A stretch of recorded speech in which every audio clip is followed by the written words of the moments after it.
He's half man, half woman. It's Gary. I wanna hip you to the T. It's Gary, baby. All right, y'all, the time right now is 5 after the hour. Gary has the tea and the clue of the day. What up, Gary? Good morning, Ricky. Good morning to you. It's Monday, a beautiful, beautiful day in the neighborhood. And here's what's happening in celebrity news, y'all. Cynthia Bailey, she is denying, y'all. She's finally speaking out. She is denying infidelity, y'all. Caused to break up with she and her husband, Mr. Mike Hill. Now, they're saying that Cynthia was seen without her 20-carat wedding band, honey, as she arrived at New York's JFK Airport amid the reports that she had filed for divorce from Mike Hill. Now, they're saying that the Real Housewives of Atlanta veteran denied the reports that the 52-year-old talk show host's cheating ways led to her filing for divorce, after 2 beautiful years of marriage. Now, they're saying that Cynthia and Mike filed for divorce after living apart, on separate coasts, y'all, for months. And, that's a real hard thing to do.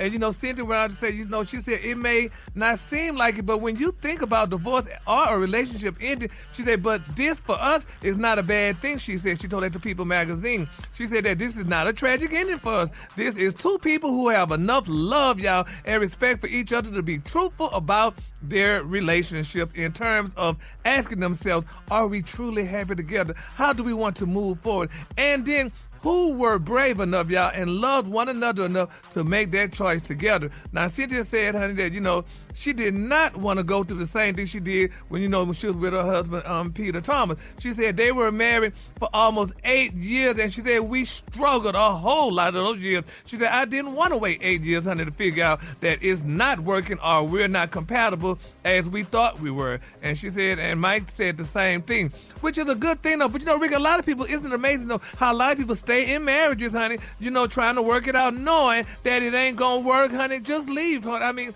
what? Didn't you think she did the right thing? Just to what about leaving the relationship?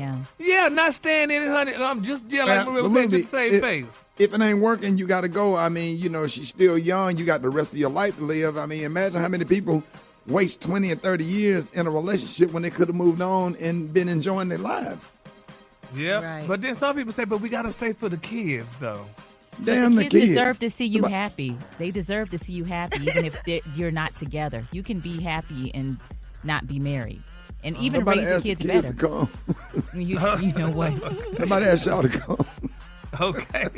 Well, honey, she said so. She said they just weren't gonna do it. But a lot of people were wondering, did Cynthia sell Lake Bailey? And it's been reported she did sell Lake Bailey her $1 million estate, honey. She sold it, so people wonder, hopefully she's not homeless or anything. Because if she moved in with Mike, that means she doesn't have a place to stay right now. So hopefully she get to find her apartment or somewhere to live since she's no longer with Mike. So we're going to see, honey, how that all turns out. Which I wouldn't have sold my house. I'd have kept my house just in case something like this would have happened, honey. But it happens. All right, moving on in other celebrity news, y'all. Ebony K. Williams, baby, is speaking out, honey. She said she is no longer a fan of comedian Chris Rock. She said now Miss Williams accused Rock of shucking and jiving, honey, for white claps at a solo event. She said, for me, quote, Chris Rock is done. She said during a recent episode, y'all, of her podcast, Hired in Court now. Now, Miss Williams described Chris Rock's joke as just full of unapologetically anti-black. She claims, y'all, that Rock tailored his jokes to cater to the white demographic audience. She said, quote, I was disappointed. I was hungry. She noted, y'all, that her hunger was her cue, honey, to leave that show. Now, Miss Williams said that Rock should have been slapped again for that performance. She said, honey, I left there thinking he needed to be slapped one more time. Well, what did he say, I wonder? She said, I didn't like the first slap, honey. She said, I thought it was just, whatever. But now I'm like, where is Big Willie when you need him, honey? She said, yes, honey. She said, she went on and talked about the slap, but evidently, Ricky, he was saying something, shucking and driving. She didn't mention a specific joke. She just said the overall tone of his performance was like he was kind of,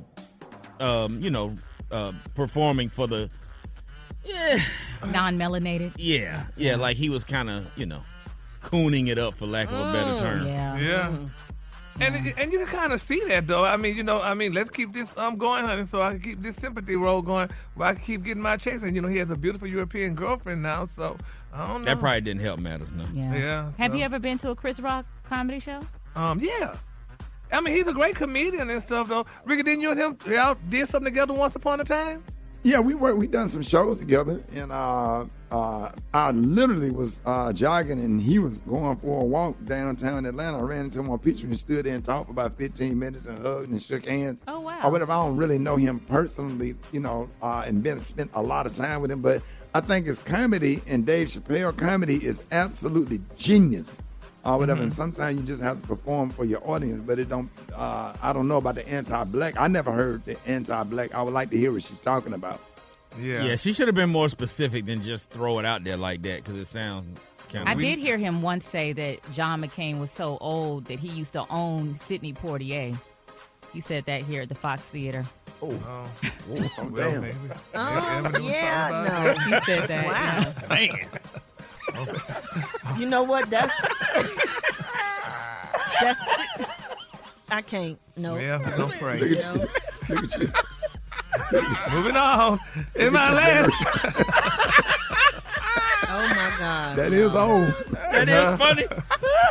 Dang. For the record, John McCain was still alive when he said that joke. So That was it wasn't funny. like poor That was David. funny, though. Yeah. Well, moving on in my final story, y'all. Another unpaid claim, y'all, against Beyonce's team, baby. They're saying, to quote one of her claims, they say, baby, I swear it's deja vu. It take a minute, but boy, once that thing rests on you. My Lord.